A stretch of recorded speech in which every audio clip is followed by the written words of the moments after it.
All right, yes, so pretty practical subject if you have a brain. This applies to you. So we're going to talk today about a concept called neuroplasticity, which is the concept that your mental skills or cognitive skills are actually changeable. This is a quote from Dr. Norman Doidge. He wrote a book called The Brain That Changes Itself. And it's basically case studies across the globe of individuals who have suffered different neurological struggles, those who have been in car accidents, those who have lost part of their brain, those on the autism spectrum or with different disabilities. And it's basically talks about our brain's ability to rewire itself. And so that's a great book. It's also a YouTube video that you can watch for free. It's about an hour if you're interested in going about it that way. But the reason this is an important topic is, the skills we're going to talk about tonight, memory, processing, logic, they're the skills that make up your IQ. If you went back 25, 30 years ago, the concept of neuroplasticity wasn't believed. It was believed, if you're born with a high IQ and you have strong skills, great, good for you, things will be easier. If not, it's just going to be harder. There's so much data and research that shows that that's not true. So my background really quick. My wife and I opened centers called Learning RX about 15 years ago because my youngest daughter, Katie, was diagnosed with ADHD and processing delays, and typical strategies like medication didn't really help her. So this concept that helped her get off medication, and she's doing well in college. And just to let you know, our oldest graduate, for those of you who are listening to this who are older, is 95, right? I want someone 100 to show up. No one has yet, but if you know anyone 100 who needs our help, send them our way. But this gives hope to a lot of individuals, those who have these different struggles or diagnoses like ADHD, dyslexia, autism, those who have had traumatic brain injuries, concussions, car accidents, things like that. You can strengthen these skills and improve your quality of life. Also, age-related cognitive decline. So this is a little bit of a depressing slide. I know that, so basically what this shows is when we're around 30-ish, which I know none of us here are that old yet, our skills like reasoning, processing, memory start a natural decline. What I want to talk to you about today is battling against that. You don't have to settle for that. And your use of your brain has a lot to say about that. In fact, there is a concept or a principle called Hebb's axiom, who is a Canadian psychologist, who basically said that the neurons of your brain that fire together wire together. Right? So what that means is the way you use your brain is really important. And if you're consistently using it a certain way, in a positive way, your brain is going to stay healthier as you age. Right? If you're not, and I'll give some examples of that, you're going to struggle as you get older. Right? So you don't have to settle for this. You have a lot to say against that. So I'm going to walk through, this is just a high-level model of how our brains function. Okay? So if you look at that right-hand side, that file cabinet called the knowledge bank, that represents basically your database of information, right? The skills on the left are the skills that I'm going to talk through today, and that really make up, that do make up your IQ, right?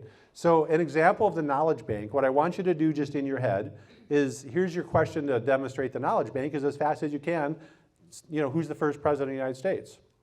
George Washington, good job, right? So that's an example of the knowledge bank. 3 times 3 is 9, Wisconsin's to the east of Minnesota, right? Sorry, it's a long day. I have to make sure I was right. That's a knowledge bank, right? These other skills, cognitive skills, are your ability to process and problem solve and stay on task and organize your thoughts. That would be, and do this quick in your head if you can, as fast as you can spell Washington backwards. Not so easy, right? That ability comes from these types of skills, right? So these skills have a lot to do with your success in your vocation, your quality of life as you get older. So I'm going to talk through each one of these skills briefly, give you some ideas on ways to strengthen them, okay? So the first skill is attention. The reason it's purposely first, is because all these other skills can be strong, but if your attention is not strong, it kind of doesn't matter. We see a lot of individuals, for example, who have really high logic, super smart, they're not on task. It kind of doesn't matter how strong your logic is if you're not engaged, right? So attention is your ability to tune out distractions. It's for sustained focus. The key, though, is on something that's not exciting for you, right? Because for all of us, things who The things we love, that's easy. That's why, I'll talk to parents with kids with ADHD or adults, and it's like, yeah, boy, my child's amazing when they're playing sports, but then I put them in front of homework and it's the opposite. Well, that's two different types of attention, right? The other thing with attention is that there's psychologists kind of talk about attention in two certain categories.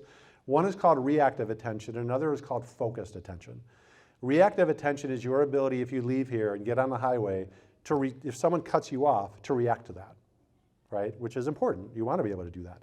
That's more akin to technology, video games, that type of stimuli. Focused attention is your ability to purposely set your mind on something.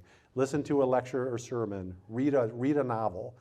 Because of the rise of technology, most psychologists today believe that kids, and I would also say now adults, have an overdeveloped reactive attention system, an underdeveloped focused attention system. Again, the neurons of your brain that fire together, wire together. So kids or adults who are just constantly gaming, your brain is getting used to only being able to pay attention to that kind of stimuli. And then when they have to, or you have to sit in a staff meeting that's maybe not too thrilling, or listen to a lecture that's not too exciting, your brain is struggling to do that because you've wired it the other way. So an important concept of neuroplasticity is a positive. It also can be a negative, right? Okay, processing speed is how fast your brain functions. Really tough skill if it's not strong. In fact, what we see is most individuals who come to us diagnosed with ADHD have a weakness in processing. In fact, we have research published in the Journal of Mental Health and Clinical Psychology, which I'm sure you guys read all the time, that shows the typical ADHD profile, the lowest skills processing speed, not attention. And it's just because if you're not processing quickly, it means that your brain has to work so hard to do any kind of a significant task that you can't sustain the level of energy and zone out, right? So increasing your processing speed helps increase your attention. Ways to improve processing speed would be to push yourself, to work harder, like to time yourself at things. What I tell individuals who have maybe had strokes, almost always their processing speed's low, and what can happen then is processing stuff because in social situations, it's the banter back and forth and you can't keep up and it's overwhelming. So people will often withdraw or not play fast-paced games or things like that. Do the opposite. Push yourself to be in those situations or else, use it or lose it is kind of. Okay, working memory is your mind's ability to hold and organize thoughts, right? So multi-step directions, if you, like for a child, if you say, hey, I need you to put that laundry away in your drawer, put those toys away and then bring out the trash. If this is low, they'll do one and it's like, what? And you're like, right? I'm sure that never happens to any of you. Or like for me, I'll be in my office, walk to the front to talk to my receptionist about something, get interrupted, and then I stand there like, what? I can't remember. That's working memory. Very frustrating. So this is a tough skill. Now, one thing I like to do with working memory, there's a couple things. One is we play a game called visual tic-tac-toe. So you all know tic-tac-toe. One way you can play that game is, what we do with our students is we imagine a tic-tac-toe grid between the student and the trainer, and you actually point to the box, the box that you want to choose, the X and the O. Or you label the grid 1 through 9, and then you just call it the number, 5, 1, 3, 7, right? I mean, I used to do this with my daughter Katie all the time, right, growing up. And so probably think she has a kind of a weird childhood. But that's working memory. The other thing you can do, and you can do this for yourself, is give yourself information before a short task and then take it, like require it afterwards. For example, if Katie was, and you can do this yourself, was going to empty the dishwasher, I would maybe give her 5 states, like California, Alabama, Delaware, Florida, and Minnesota. And I'd say, okay, empty the dishwasher. When you're done, I want you to tell me what those 5 states are. For you, if you do it yourself, write them down, put the sheet upside down so you can't see it. Do that, and then see if you can remember those. To make it working memory, the reason it's called working memory is it's not just information in and back, it's using it. Like for a math problem, or when you're writing, or like right now I'm using it to organize my thoughts to speak.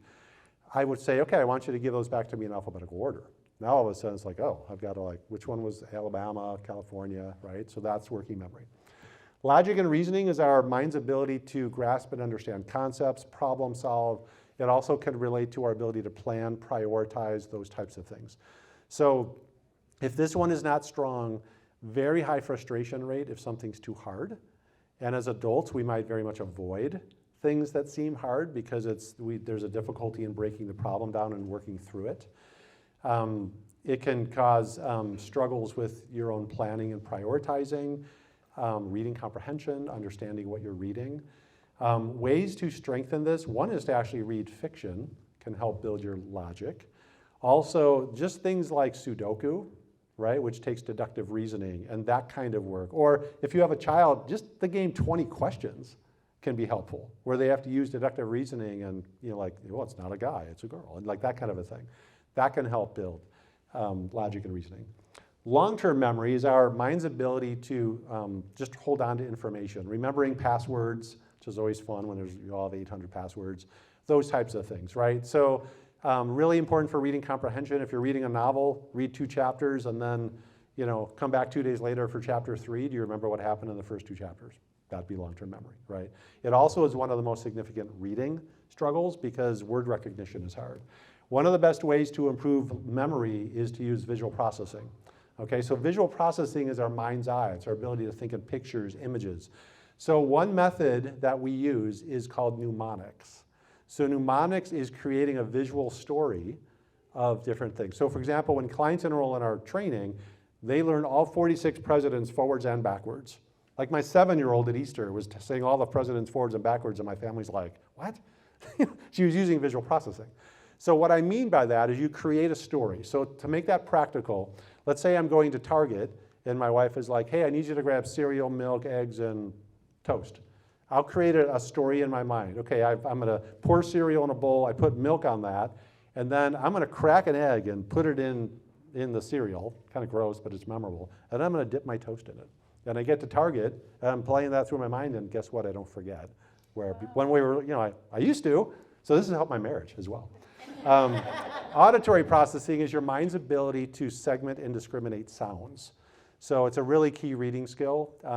If a child struggles with this, doing things like rhyming can help. For yourself, learning a second language can help with auditory processing, those kinds of things. In fact, learning a second language is a great thing to do. One of the best things to do is just generally is play a musical instrument. My wife bought me drums 2 years ago because she was tired of my air banding. I was like the best air bander in the world, air drummer. And it's like really stretches your brain, that kind of a thing. So you can absolutely strengthen your skills. So I just want to close with one illustration for you. Okay, so there is in neurological world there's a case study called the Nuns of Mankato, which literally they're the nuns in Mankato, like an hour south of us. They're really well known because they routinely live to be 90 years, even 100 years old.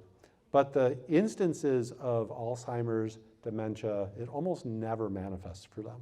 So then neurologists, trying to figure out this dynamic, do biopsies, look at their brains, and you know what? Their brains have similar markers to those who do develop Alzheimer's or dementia. It just never shows up, or doesn't very often show up.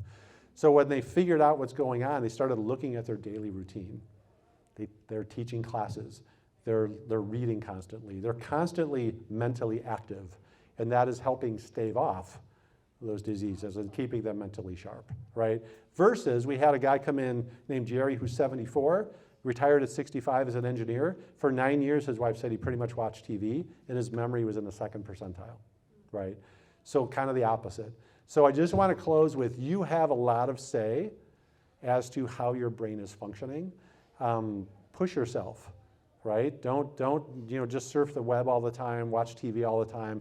And especially those areas that seem hard for you, push yourself further in those, because that's where you actually need the most help, right? So just remember that the neurons of your brain that fire together, wire together. I can't guarantee in doing this you will absolutely avoid Alzheimer's or dementia, obviously, because there's other factors. But this absolutely can help, and also help just improve your quality of life as you get older, because none of us want to be dependent on anyone, and we all want to be mentally sharp as we age. So thank you very much. Appreciate it.